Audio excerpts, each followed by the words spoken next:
يهده الله فلا مضل له ومن يضلله فلا هادي له ونشهد أن لا إله إلا الله وحده لا شريك له ونشهد أن سيدنا ومولانا محمدا عبده ورسوله صلى الله تعالى عليه وعلى آله وصحبه وبارك وسلم تسليما كثيرا كثيرا. أما بعد فأعوذ بالله من الشيطان الرجيم. بسم الله الرحمن الرحيم. ما كان محمد أبا أحد من رجالكم ولكن رسول الله وخاتم النبيين وكان الله بكل شيء عليما. صدق الله العظيم وبلغنا رسوله النبي الكريم ونحن على ذلك لمن الشاهدين والشاكرين والحمد لله رب العالمين. رب اشرح لي صدري ويسر لي أمري واحلل عقدة من لساني يفقهوا قولي. رب زدني علما رب زدني عملا سبحانك لا علم لنا إلا ما علمتنا إنك أنت العليم الحكيم.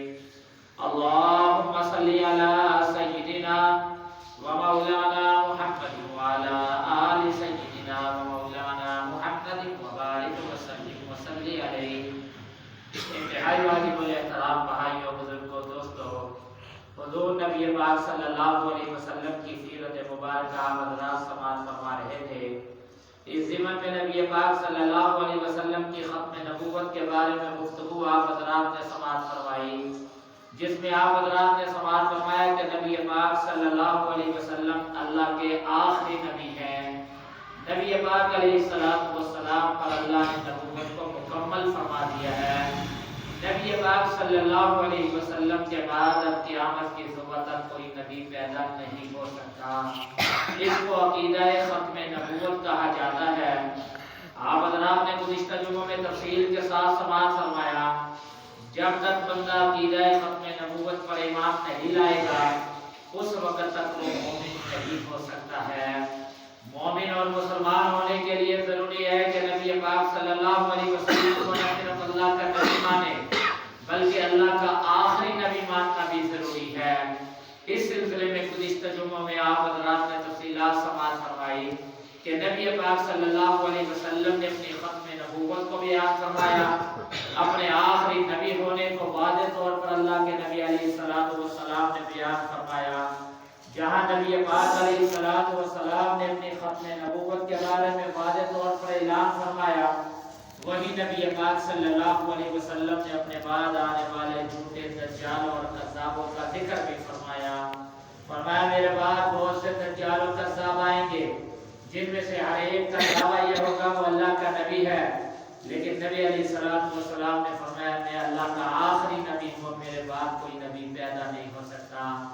اس سلسلے میں آپ حضرات نے ان دجالوں اور کذابوں کا تذکرہ سماعت فرمایا جنہوں نے نبی پاک علیہ السلام کے زمانے میں نبوت کا جھوٹا دعویٰ کیا.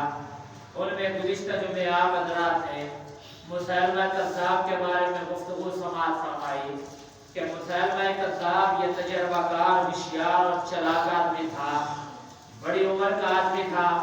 عمر کے اندر آپ حضرات نے سماعت فرمایا یہ نبی پاک صلی اللہ علیہ وسلم کے والد محترم رسول اللہ سے بھی بڑا تھا. جب اس کے خاندان بنی حنیفہ کے لوگ نبی پاک علیہ السلام کی خدمت میں اسلام کی غرض سے حاضر ہوئے، نبی پاک علیہ السلام کی خدمت میں پہنچے، اللہ کے نبی علیہ السلام کے دست مبارک پر انہوں نے اسلام قبول کیا. یہ بھی اپنے خاندان اور قبیلے کے لوگوں کے ساتھ مدینہ منورہ آیا تھا، لیکن یہ نبی پاک علیہ السلام کی خدمت میں حاضر نہ ہوا. جب تمام لوگوں نے اسلام قبول کر لیا، اتنے لوگوں سے کہا کہ آپ تم لوگ چلے جاؤ، میں خلوت اور تنہائی میں حضور علیہ السلام سے گفتگو کرنا چاہتا ہوں. میں نے آپ حضرات کی خدمت میں گزشتہ جمعے میں بتا دیا تھا، یہ اللہ کے نبی علیہ السلام کی خدمت میں پہنچا، حضور علیہ السلام سے عرض کرنے لگا میں ایمان لانا چاہتا ہوں جیسے کہ میری قوم کے تمام لوگ ایمان لے آئے، لیکن میری ایک شرط ہے، میں کوئی معمولی آدمی نہیں ہوں، مجھے رحمان یمامہ کہا جاتا ہے۔ نبی پاک علیہ الصلوۃ والسلام نے فرمایا کون سی شرط؟ کہنے لگا کہ اگر آپ مجھے اپنی نبوت میں شریک کریں گے، اپنے بعد مجھے اپنا خلیفہ مقرر کریں گے تو میں ایمان لے کر آؤں گا، ورنہ میں ایمان نہیں لاؤں گا۔ نبی پاک علیہ الصلوۃ والسلام کے سامنے کھجور کی ایک خشک شاخ پڑی ہوئی تھی، اس کی طرف اشارہ کرتے ہوئے اللہ کے نبی علیہ الصلوۃ والسلام نے کہا اگر امر نبوت میں، امر خلافت میں تو اس شاخ کا بھی مجھ سے مطالبہ کرے گا، یہ خشک ٹہنی بھی مجھ سے مانگے گا تو میں دینے کے لیے تیار نہیں ہوں۔ بہرحال یہ وہاں سے چلا گیا، اپنی قوم کے لوگوں کے ساتھ واپس گیا۔ یمامہ پہنچ کر اس نے کہا میں نے امام قبول کر لیا ہے، لیکن اس شرط پر کیا تھا کہ نبی علیہ الصلوۃ والسلام مجھے اپنے ساتھ امر نبوت میں شامل کریں گے، اپنے بعد مجھے خلیفہ مقرر کریں گے۔ چنانچہ حضور علیہ الصلوۃ والسلام نے میری شرط کو قبول کر لیا، مجھے اپنے ساتھ نبوت میں شریک کر لیا، اپنے بعد مجھے اپنا خلیفہ اور جانشین مقرر کر دیا۔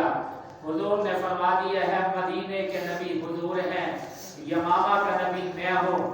لوگوں نے انکار کیا کیسے ہو سکتا ہے، اگر ایسی کوئی بات ہوتی تو انہیں وہاں کیوں نہیں ہمیں بتایا؟ بہرحال لوگوں نے کہا ہم تیری بات پر کیسے یقین کر سکتے ہیں؟ اس نے کہا میں اللہ کا نبی ہوں، نبی کبھی جھوٹ نہیں بول سکتا۔ پھر آپ حضرات نے تفصیلات سماعت فرمائی۔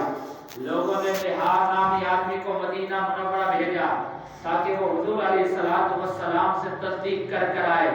نہار آیا، اللہ کے نبی کی خدمت میں پہنچا۔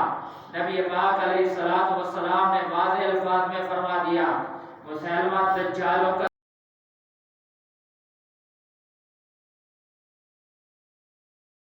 دارہ اسلام سے نکل جائے گا۔ نہار گیا، مسیلمہ سے خفیہ ملاقات کی اور اس نے تمام لالچ اس کو دیا۔ بہرحال لالچ میں آ کر اس نے اس کی نبوت کا اعلان کر دیا۔ اس نے لوگوں کے سامنے کہہ دیا خود مجھے محمد عربی صلی اللہ علیہ وسلم نے بتایا ہے، مسیلمہ میری نبوت کے اندر شریک ہے۔ بہرحال پھر کیا تھا، لوگ اس کے اوپر ٹوٹ پڑے، اس کے ہاتھ پر ایمان لے آئے اور اس کی دعوت کو قبول کر لیا، اس کو اللہ کا نبی تسلیم کر لیا۔ پھر نوبت یہاں تک پہنچی، میں نے آپ حضرات کو بتا دیا، جب لوگوں نے اس کو اللہ کا نبی مان لیا پھر یہاں تک اس کے اپنے دماغ میں بھی یہ بات بیٹھ گئی شاید میں اللہ